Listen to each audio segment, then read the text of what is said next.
हाय, नमस्कार माझ्या बालमित्रांनो. मी तुमचा अमोल चव्हाण सर. कसे आहात तुम्ही सगळेजण? मजेत आहात ना?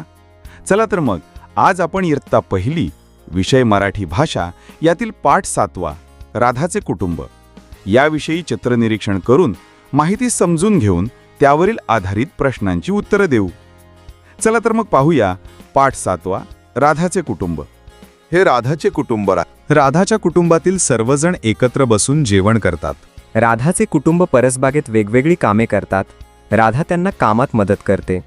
राधाच्या कुटुंबातील सर्वजण सुट्टीच्या दिवशी सहलीला जातात. सहलीमध्ये मजा करतात. चला तर मुलांनो, आता प्रश्नांची उत्तरे सांगा बरं. राधाच्या कुटुंबात कोण कोण आहेत? राधाच्या कुटुंबात आजी, आजोबा, काका, काकू, लहान मुलं मुली, आई बाबा आहेत. राधाचे कुटुंब सुट्टीच्या दिवशी कोठे जाते? राधाचे कुटुंब सुट्टीच्या दिवशी सहलीला जातात. राधाच्या कुटुंबाप्रमाणे तुम्ही सर्वजण घरातील कोणती कामे एकत्र करता? आम्ही सुट्टीच्या दिवशी घरासमोरील बागेत झाडे लावतो, साफसूफ करतो. तुम्ही घरातील व्यक्तींना कोणकोणत्या कामात मदत करता? आम्ही सुट्टीच्या दिवशी घरात सांगितलेल्या सर्व गोष्टी ऐकतो, दुकानातून वस्तू सुद्धा आणून देतो.